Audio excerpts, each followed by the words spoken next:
Salah satu tren baru di dalam dunia teknologi hasil ternak dan ini merambat kepada dunia kosmetik, dunia obat-obatan, dunia pangan dan yang lain-lain adalah produksi kolagen, gitu ya. Produksi kolagen ini sangat penting karena sekarang produk kolagen dimanfaatkan untuk banyak hal oleh masyarakat Indonesia, termasuk juga gelatin, kolagen. Banyak sekali masyarakat mengenal kolagen untuk kosmetik, kolagen untuk anti-aging, kolagen untuk anti penuaan, dan dia biasanya di masyarakat kadang dijual dalam bentuk oligopeptida kolagen. Nah, yang perlu diketahui untuk semuanya saja bahwa kolagen, gelatin, ini totalitas kita sekarang impor dari banyak negara. Ada yang dari Korea, dari Prancis, dari Cina, kemudian Jepang, dan negara-negara yang lain.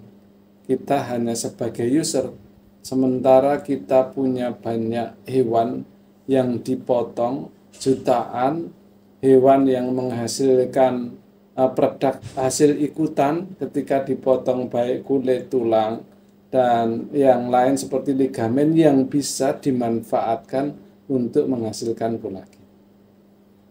Kemudian kalau kita melihat sumber-sumber kolagen dari mana saja nih, gitu. Sebenarnya kolagen bisa diproduksi dari kulit maupun tulang, mamalia maupun ikan, gitu ya.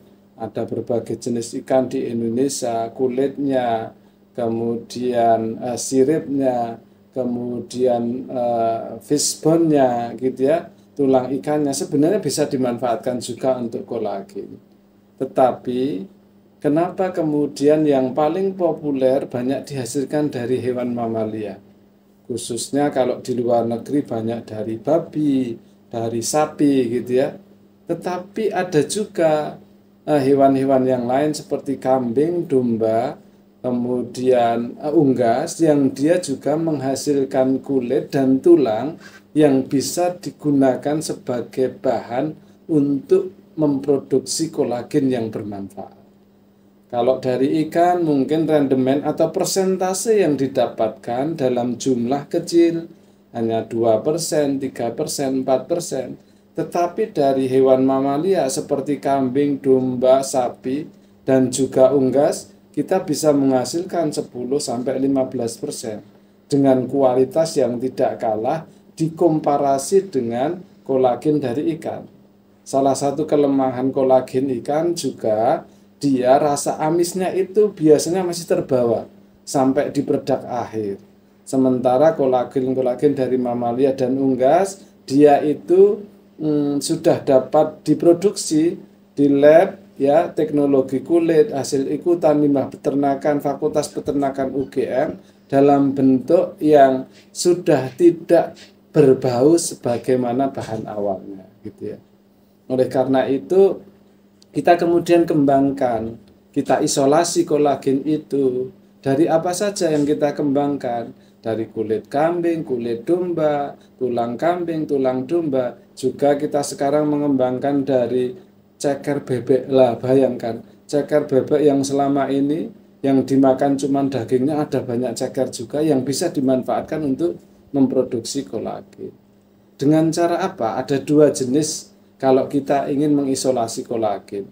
Bisa acid soluble kolagen, bisa enzimatic soluble kolagen.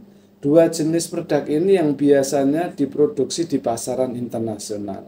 Oleh karena itu kita ingin menarik satu proses produksi yang lebih natural dan alamiah, gitu. Kita mengembangkan produksi kolagen dengan memanfaatkan enzim bromelin, enzim papain kita sedang kembangkan ini. Karena dengan memanfaatkan enzim-enzim itu kita bisa menghasilkan potongan-potongan kolagen atau yang sering disebut dengan oligopeptida dengan ukuran panjang molekul protein yang pendek. Diharapkan dengan produksi oligopeptida yang pendek-pendek itu mempunyai kebermanfaatan yang luas Karena apa? Karena ukurannya kecil, mudah diabsorpsi, mudah dimanfaatkan oleh tubuh, dan mudah diserap ketika diaplikasikan sebagai kosmetik misalkan. Salam cantik dengan kolagen. Assalamualaikum warahmatullahi wabarakatuh.